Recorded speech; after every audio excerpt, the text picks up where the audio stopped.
The big leverage comes when they make that leap into entrepreneurship and start their own dental practice. And that leap there is the mindset. The future of dentistry belongs to the innovators. Welcome to Innovation in Dentistry. I'm your host, Sean Zayas, and I believe that the future of dentistry is going to be unbelievably great over the next decade and 2 decades. But the question isn't that. The question is, are you going to be part of what makes dentistry great?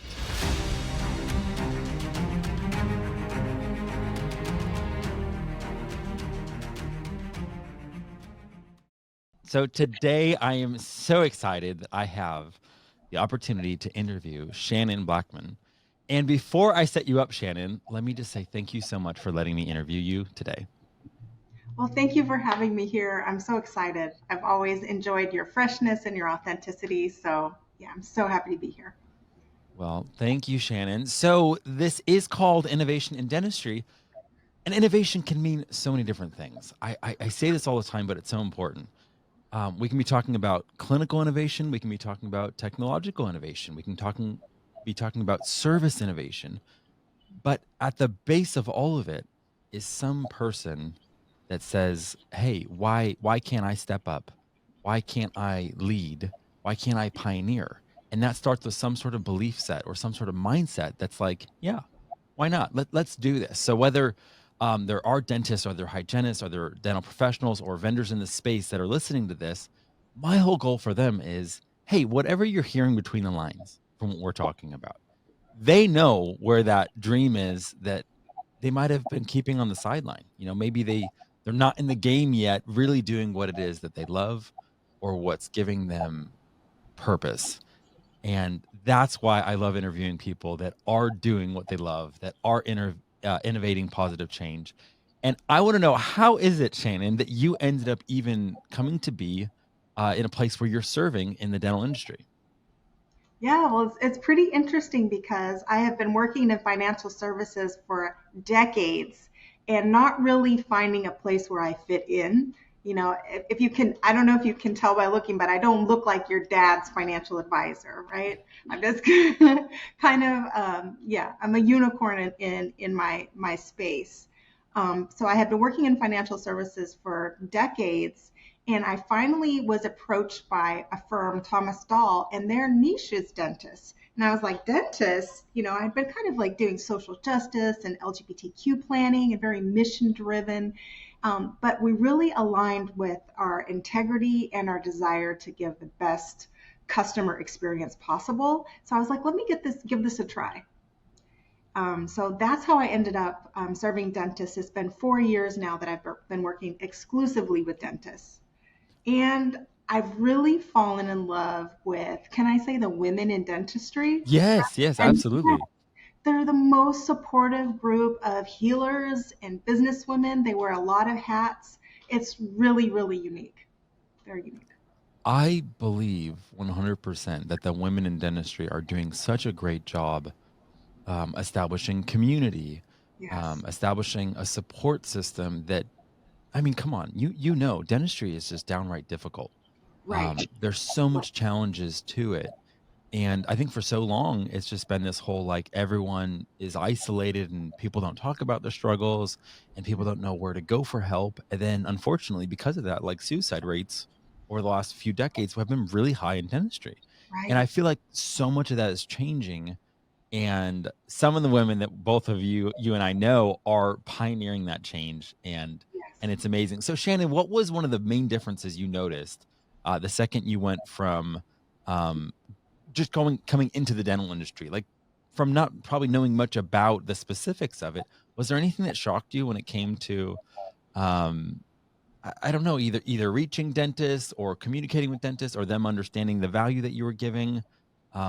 Anything that was just different than other industries you've been in? Yeah, well, I think it's hard to reach dentists in a lot of ways because they're so over marketed to, especially when it comes to financial services. They are just bombarded with offers and products. So it's been really, really hard to get through in this especially this social media jungle with so many voices. I think it's been hard to get through. What surprised me is, a few things, challenges that I see that they're facing, like the hiring challenge and the staffing challenge. That's seems, I mean, it's pretty uniform across healthcare because of the healthcare crisis, the burnout crisis for healthcare workers.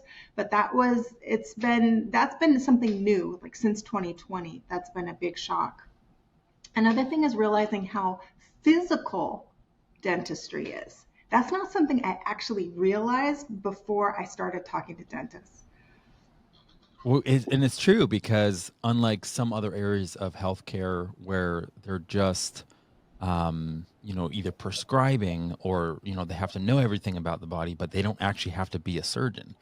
Here, Right. dentists, hygienists are also clinicians, which Yeah. means they're bending over in the mouth, Right. performing procedures all day. It's so wearing. So I want to know more about you and just even how you got into financial planning. So is this something that coming out of high school you knew, let me go to college, this is the route that I want to take? Was your path into this fairly linear? No, not at all, not at all. And so my undergrad degree is in psychology. So I was always fascinated by the mind and behavior and how we make sense of the world around us. So that was my big focus. That was what I nerded out on. And when I was in college, I took classes like Hindu philosophy, and I was just really into my own world when it came to that type of stuff. It wasn't till I actually stopped going to school, then when I went back to school, older as a mom, and I was interested in finance. It just kind of opened up to me. And the last class that I took for my degree was a class in personal financial planning. They didn't even have that the first time I went to college. But when I went back, they had a class in personal financial planning. And I got really just obsessed with it. I was like, this is how I want to help people. This is how I can use psychology and finance to help people. So that's how I got into that. And then I started off as an insurance agent.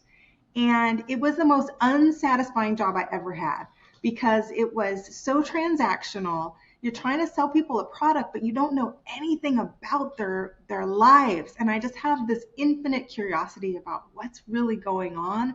What do you want? What are your goals? Because I want to make those dreams come true. I want to deliver financial freedom, and I couldn't do that with a product. So I went back to school, studied even more, got my certified financial planning designation, and that really opened up to me comprehensive financial planning, which is all areas of someone's financial life. And then layering onto that, life planning, which is really pulling a person's goals and values from them so that we can really build that life. It's about life building. And then the finance is just the financial architecture that gets you there. That's just like the scaffolding, right, of your life. It's Yeah. crazy to me that you got so close to it, meaning, you had the psychology background, then all of a sudden you start getting into finance. And it seems like the two are coming together with, even the insurance product that you were offering. But Mhm. since it was still disconnected from people, it wasn't Right, right, fulfilling. right, So right. it was like getting there and it was so close Yeah, to that kind of actualization. But you realized probably pretty early on, I can't do this if I can't actually really connect with the clients that right, I'm serving and get to know them. So it sounds like you really, I don't know, like you're definitely people first and people centered right, right. with your entire approach. So contrast what you were doing with insurance to what you're able to do now when it comes to being with clients. Yeah, and so insurance was very transactional. People need this, you give it to them, and there they go. What I do now is I am so engrossed in their stories, right? I like to hear how their practice is doing year by year and compare that. I love to see the children growing up and launching and going to college and what they're doing. I like to hear like, oh, we're gonna, buy a house in Idaho. Can we do that? What does that look like? Or whether it's that or a workshop out back or the vineyard. I love the passion projects that people are engaging in. It's just so fun for me because there was another pivot where I'm really good at trading and doing the investment analysis. I'm really, really good at that. And it feels good to do something that you're good at, but it was taking me away from my clients, right? I was doing all the back office work. But the position that I'm in now, I really don't do any paperwork. I delegate most of that so that I get to be sitting face to face with clients and really, walking through the journey. And my favorite question for them is, tell me how you got here. We get to this place where we talk about their net worth, right? Which is their assets minus their liabilities. And, sometimes that's a really big number. Sometimes when they're just starting out, that might be a negative number. But I like to ask them, like, what's your secret? How did you get here? And hear the story that they say. That's like the best part of the meeting for me, is hearing their story of what that journey has been like for them, right? Because that's their net wealth. That's a number. But their worth is, how did they get there? How did we get here? So that's what I Well, love, the stories.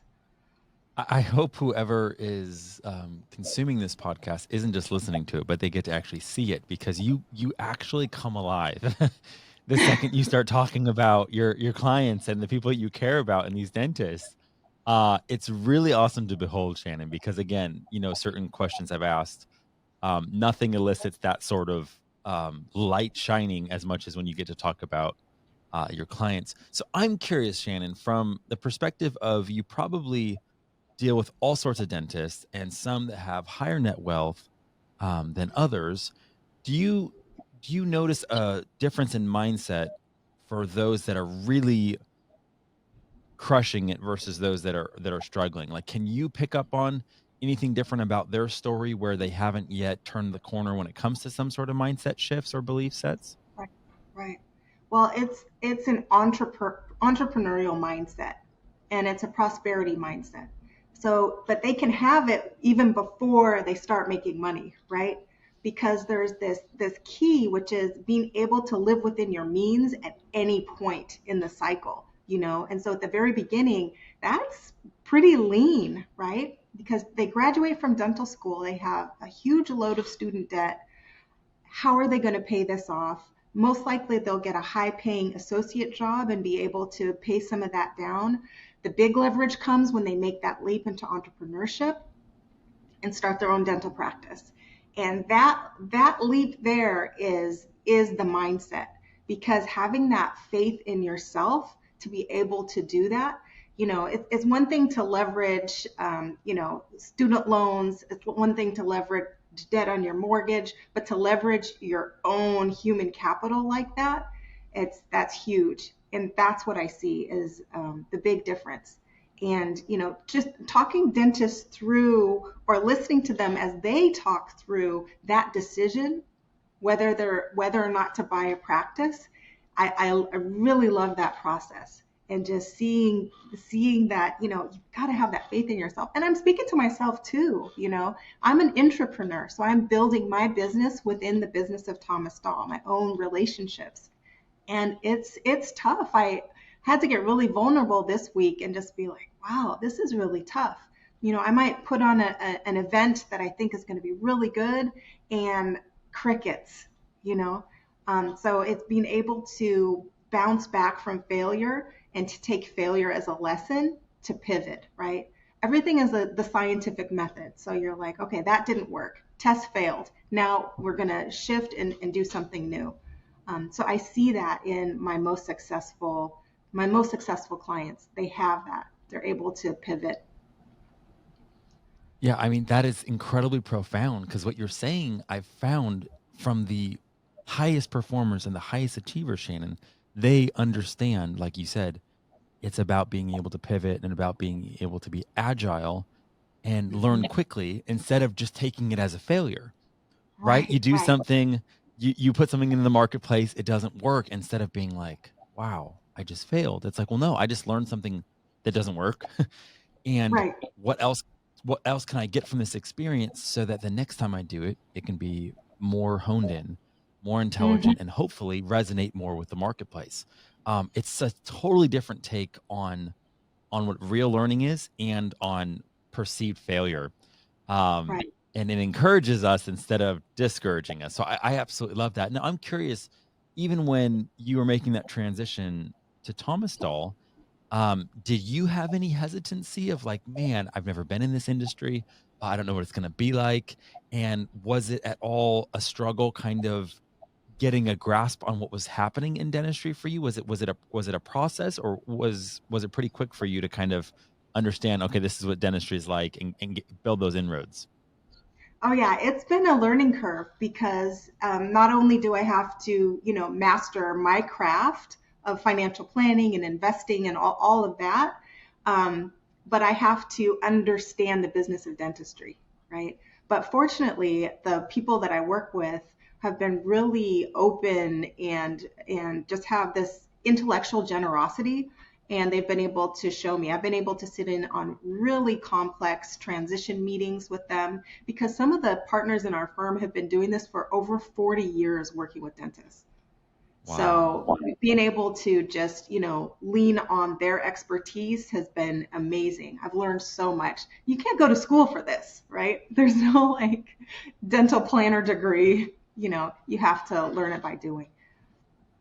Yeah, and you have to learn in the trenches. And I love what you were saying with, you're excited, you're ramping up for some sort of an event or some sort of maybe online campaign, and then all of a sudden it's like no attendance, or hardly any eyeballs. And it's like, so I told you earlier, I'm not a dentist, right? Um I have a unique electric toothbrush program that I offer to dentists that can really help them. And yet in the same exact way, I'm trying to figure out, how can I communicate my value to Yeah. dentists, like all the time? How can I build momentum? And there's so many times when I really think I have it dialed in, and all of a sudden I'll like launch a webinar and like I get zero people signing up. And it is absolutely humbling, to just try to keep up with what is working, not just in the market, but what is working in the dental market. Um, Right. Dentistry is so unique, and that's why, like, when it comes to financial planning, what types of challenges do you feel like dentists have, that maybe is unique to them? Yeah, well, I think definitely the student loan debt and being over leveraged is a little not unique, but the scope of it is larger, right? There's larger student loan debt, but then at the same time, there's more potential to earn more and pay that off as well as other debts. So I think that's unique.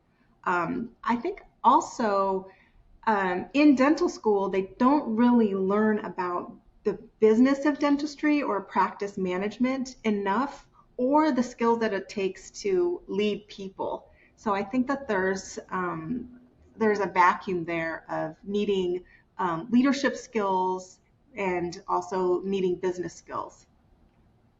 So So in that sense, do you see yourself as an educator that has to kind of come alongside them and help fill in the gaps at times? oh, definitely, definitely. Because that's why I like to talk about the inner and outer prosperity, because there's the mindset that goes with prosperity. Because without prosperity, money is just riches, right? But do we want riches or do we want wealth? That holistic sense of well-being that includes financial security, but is not limited to that, right? Because our financial security, I always think of it as like Maslow's hierarchy of needs with financial security at the bottom. Like you have to have that, right? But that's not the end goal. The end goal is to be self-actualized. The end goal is to be living a life of significance and meaning. So how do we get there? That's the most important thing. So I do like to be, I don't want to say coach, but I can't think of a better word, guide on the side. I like to coach them through the mindset part and just, which is really just reminding them of when they are using their prosperity mindset, right? And encouraging that. Because it's so easy to get caught up in the comparison trap. There's this idea that dentists are rich, right? It should look a certain way. They should drive a certain type of car. Their kids should go to a certain. So there's this comparison trap that is really, really easy to get caught up in. And wow, we really got to tune out the noise. I mean, not just dentists, but everyone. We got to tune out the noise and really think about what is enough for us and what is it for, because it's for these higher goals, living a really meaningful life, you know. And that's beyond money, it's beyond the numbers. So was this something that was apparent to you like early on in your life, understanding this prosperity message, or do you even have a story attached to your journey in discovering this? Right. No. Oh, so I decided I was going to go into financial planning. It was all good. At the time I was married. We had, you know, a little house in the suburbs. Everything looked really, really good on the outside, but on inside, it just wasn't working. We weren't friends. You know, we didn't talk. We didn't chill together. It wasn't like that. There was like no actual relationship, but we had all the trappings of success, right? So I was living like that, and I was working as a financial planner. I was, you know, doing great, just loving my career. Everything was looking good on the outside. Had that emptiness, but I was like, oh, you know, it's okay. You know, it looks good on the outside. We're fine. And then one day he lost his business. The business ended. He was an entrepreneur. That a crucial contract was lost. Everything fell apart. So now I'm still working in financial services, right? But I'm taking the bus to work because we only have one vehicle. I am going to discount grocery outlets, you know, to get food. I'm swiping the credit card because I have to, like not for the points, because I have to.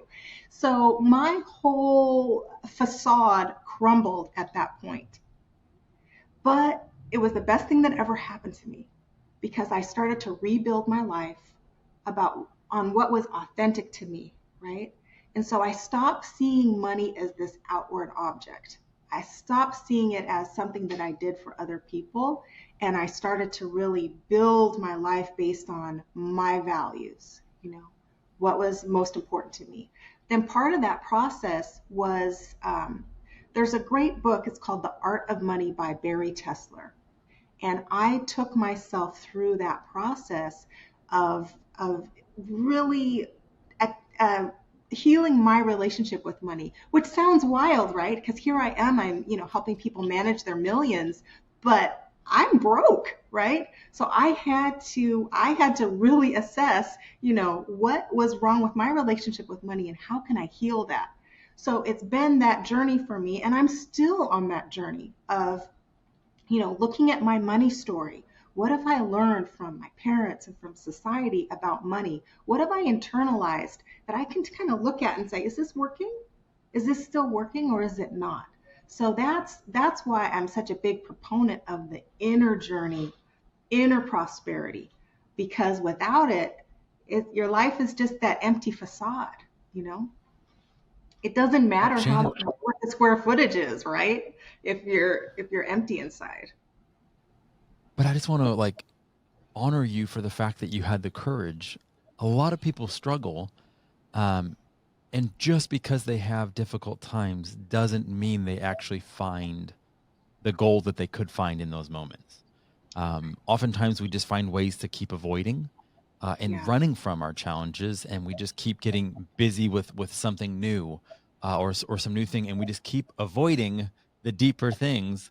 So Mhm. they just stay. And one of my favorite quotes is like, "Avoidance is a great short term strategy for happiness, but a long term strategy for suffering." Like Right, if you right, avoid something, you're going to feel great right now. It feels great to avoid things that need to be dealt with, but it's right, going to ensure long term suffering. right, right. And here you are, Shannon, and you're like, okay, like this bomb goes off in our life. These financial pressures increase, and it starts almost bringing things to the surface that you then have the courage to look at and go, okay, what is it that I need to learn? What is this situation teaching me? Where am I, you know, where do I have more to learn about money and healthy relationship? Man, there's so many times I've had these terrible ideas that like money is greedy. Mhm. Or if I ask someone for money in exchange for my services, it's selfish because the best way to do things is just to give, give, give, give. And yet I get challenged by certain people in my life that are like, Sean, you're not doing any service to your family. You're not doing any service to your wife and your kids by not just receiving the compensation you should receive by doing a job well done or by providing value to the marketplace.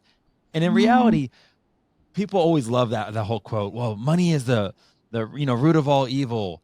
And my whole thought is like money just reveals what's in your heart. Like if you're a generous soul and you want to give and make a huge impact, man, give that person $10 million, they're going to make a bigger impact. Give them mhm. $1 billion, they're going to make a bigger impact.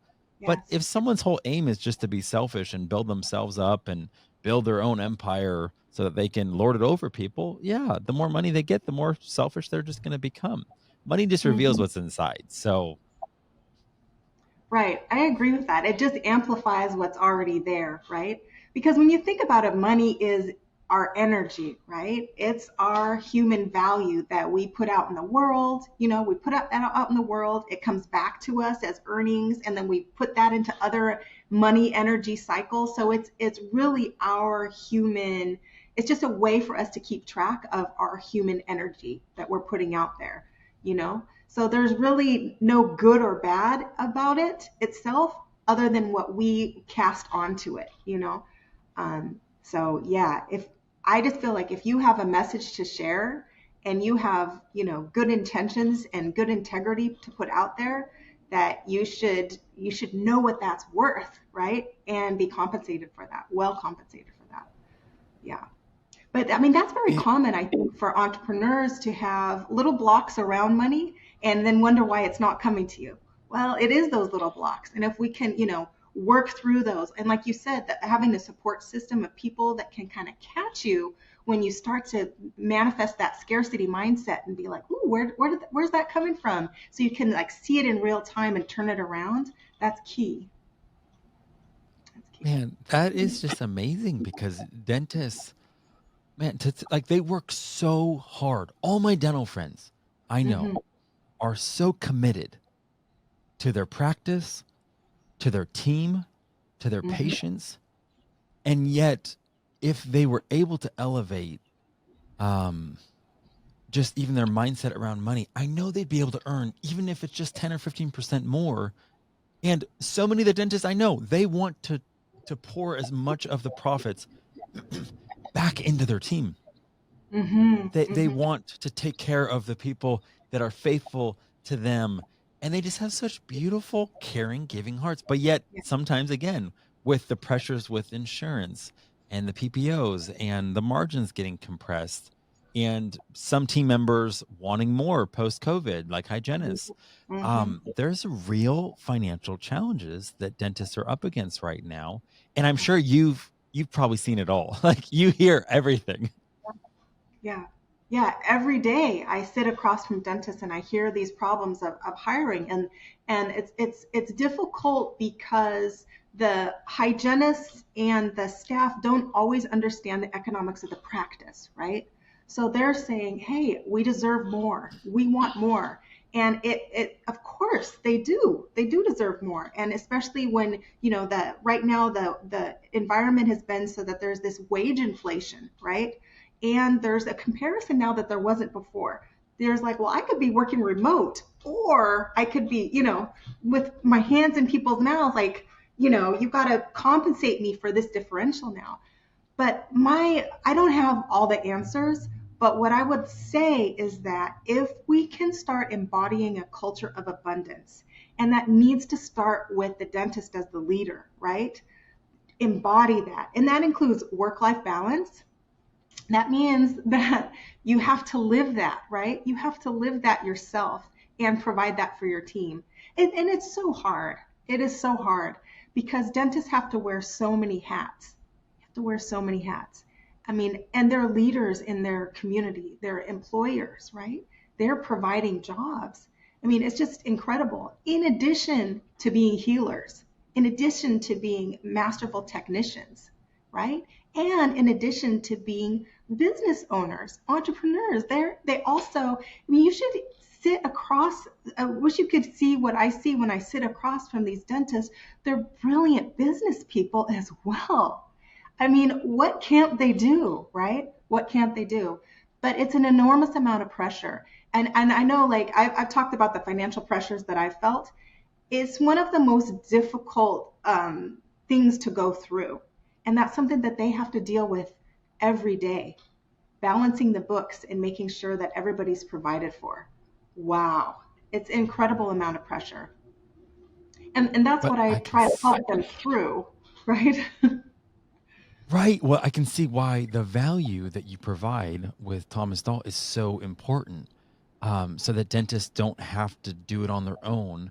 They're a Right. specialist in so many areas to be able to trust the financials and some of the financial strategies with professionals and experts like yourself is a game changer, especially someone as empathetic and compassionate and caring and committed to their well-being as you are, Shannon. I mean, it just oozes out of you. So I'm so curious, what is it that successful dentists are doing that the other ones aren't doing?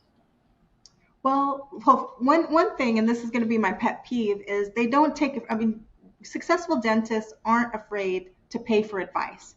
When you're talking about taking the pressure off, yeah, you pay for that. You pay for a solid team. You pay for a solid team so that you can leverage you can have your time back to do what it is that you want to do. So the less successful dentists, I would say, are getting information off of TikTok and, by commission salespeople that are trying to sell them a product without having a plan. And there's a lot of noise out there. So I would just say, like, if you are a dentist or any professional, make sure that you're working with a fiduciary. Make sure they're transparent about their fees and how they get paid.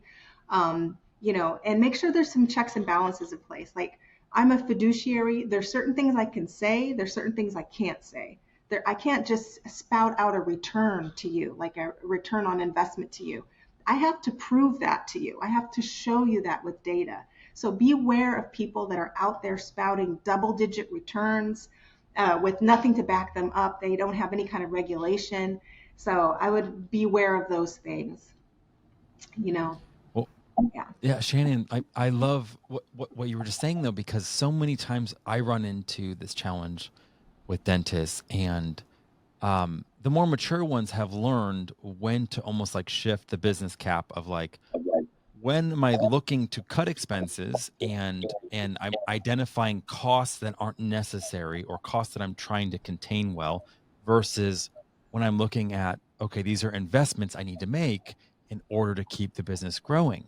And if they look at financial services, for example, as like a cost, that's not the right way of looking at it, right? It's not the gloves that you need to buy or the PPE you need to buy. That's just a hard cost. And if you can lower that by 10%, awesome.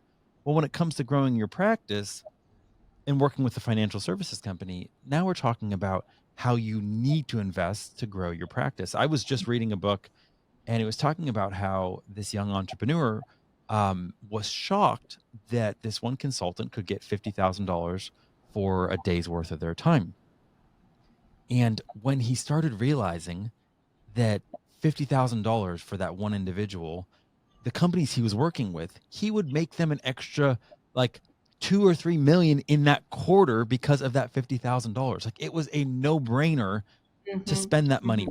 to invest that money because of what the return was going to be. And I think that's where sometimes, since dentists don't have MBAs, and thank God they didn't invest that time, because we need them to invest their time in clinical excellence. But that's where sometimes I feel like that mindset needs to be elevated. Like, you need to invest in your practice. And honestly, if you've already given 5, 10, 15 years into your practice, look how invested you already are with Right, your right. resources, with your time, with your life. It makes sense to entrust the financial experts, so that you can, yeah, just invest in your business. So that's one of the shifts I see as well. And I encourage dentists, like, don't get cheap when it comes to working with the necessary experts that you need so that you can grow your practice. Right, right. And I mean, we deliver big wins for dentists too, because it's kind of hard to prove with the investments, right? Because investments are going up and down. You're like, I don't know, but we save them so much money on taxes. Because with taxes, I live in California, so that's 40, 50% of, their what they're bringing in. It's insane. but we're able to save them money on taxes. And that's something that we layer in. Even when I'm constructing a portfolio, I'm mindful of where I put certain assets, whether they're in the tax advantage account or if they're in the tax deferred account, wherever, it's to make sure that it's tax efficient. So at every layer, we're minimizing taxes. And when there's big things that happen, like the sale of a practice, that's where we're saving hundreds of thousands of dollars on taxes. When we put together our backdoor Roth strategy or Roth conversions in retirement, hundreds of thousands of dollars savings in taxes. It's huge. It's very, very impactful. But I got to get the word out. I got to get the word out because the people that I've been working with, Thomas Dahl, they have a steady base of clients. They have plenty of word of mouth going on. We're busy delivering financial freedom day after day. We have a pension department for the doctor's 401k. We have a payroll department. We do the tax and accounting, and then I work in the wealth management and the planning department. We're doing this every day, but I want to let the new dentists know, hey, we're here. This is what we're doing with the highest ethics or the highest integrity, and we're really delivering this across your lifespan. Come on board. I have to get the word out because I can't let, TikTok insurance agents out voice me, right? I want to, but it's so it's frustrating. I know what we do. I see what we do, and I need to get this out, the message out, so that people will come and learn from us. Yeah. So Shannon, like I know it's common sense that people don't know what they don't know. hmm But how do you feel like that shows up when a dentist is either reaching out to you or when you meet a dentist, let's say at a trade show, and you're starting to hmm have a conversation? Is it the tax advantages that they're just not aware of? Like, what's some of the main areas that they're like, oh, like that they just don't know that you guys can provide value in? Yeah, I think taxes is the main pain point. But I really like to have that conversation, that one-on-one conversation, to hear what's top of mind for them. Because maybe they care most about their kids doing well and their kids having a good education. Well, that's where we can plan for that. We can plan for that. Maybe they're concerned that they are not going to be able to retire or wondering if they've saved enough. We can solve that problem. And I think what's really up for me, what I'm seeing on the dentist groups and everything, is this need for more significance in the work that they do and more meaning in the work that they do. So that's another thing that we can plan for. We can plan for work-life balance, whether that's hiring an associate and working less days. What does that look like? Can we do that? Bringing on a partner, forming a group.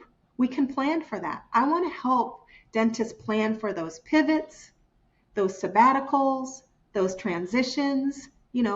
What's your passion project? Do you have a passion project that you want to get into that will just bring meaning and significance back into your life that doesn't feel like work? Let's plan for that. Let's see how we can make that happen. So it's not just the traditional financial things that everybody can do. It's more about like, what's your dream and how can I deliver that to you? So this is where I get to have a little bit of fun. So Shannon, I'm curious because it seems like um you're great at what you do. That is incredibly clear, but yet you still have so many giftings outside of what a financial planner is responsible for being able to do. Like, whether it's your empathy or whether it's your spiritual connectedness or what you've learned even from psychology. Like, back to you, is there a passion project? Is there a dream that you still feel like is yet to be actualized for the next 10, 15 years for you? I mean, and there's a chance that what you're doing right now is 100% just checking all the boxes for fulfillment. And I know you probably have a little bit of latitude when you're with a client to Mhm. really get to be more expressive in the way that you can show that kind of care and really, you know, I don't know, coach them, challenge them, and just be yourself. But do you feel like there's also some I don't know. I feel like there's so much in you. Um, yeah, I'm just gonna leave that with you. What Yeah, is well, there another passion project that you feel like has yet to be actualized? right. Well, I'm really fascinated by the link between spirituality and money. So I would love to lead retreats and workshops just about that.